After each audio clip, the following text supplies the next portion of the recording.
ஈரானுடன் நடத்திய பேச்சுவார்த்தை திருப்திகரமாக இருந்ததாக குறிப்பிட்டுள்ள அமெரிக்க அதிபர் டிரம்ப் போர் விரைவில் முடிவுக்கு வரும் என நம்பிக்கை தெரிவித்துள்ளார். அணுசக்தி திட்டத்திற்கு எதிராக கடந்த பிப்ரவரி 28 அமெரிக்கா, இஸ்ரேல் நாடுகள் ஈரான் மீது தாக்குதல் நடத்தின. 40 நாட்கள் நடந்த தாக்குதல் பின்னர் ஒத்திவைக்கப்பட்டது. போரை முடிவுக்கு கொண்டுவர பாகிஸ்தானில் நடைபெற்ற பேச்சுவார்த்தை தோல்வியடைந்தது. இதனால் ஹோர்மூஸ் நீரிணை மற்றும் ஈரான் துறைமுகங்களை அமெரிக்க போர்க்கப்பல்கள் முற்றுகையிட்டுள்ளது.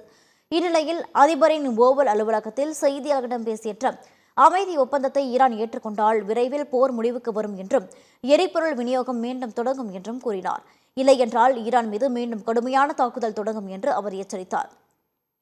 கடந்த 24 மணி நேரத்தில் ஈரானுடன் நடத்திய பேச்சுவார்த்தை திருப்திகரமாக இருந்ததாக டிரம்ப் கூறினார்.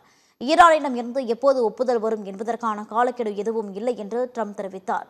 போரை முடிவுக்கு கொண்டு வருவதற்கான உடன்பாட்டை எட்டுவதில் ஈரானும் அமெரிக்காவும் நெருங்கி வந்துள்ளதாகவும் தகவல்கள் தெரிவிக்கின்றன. ஹோர்மூஸ் நீரிணை வழியாக கப்பல்கள் பாதுகாப்பாக செல்ல முடியும் என்று ஈரான் புரட்சிகர ராணுவம் தெரிவித்துள்ளது. மேற்காசிய போர் விரைவில் முடிவுக்கு வரும் என்ற நம்பிக்கையை ஏற்படுத்தியுள்ளது.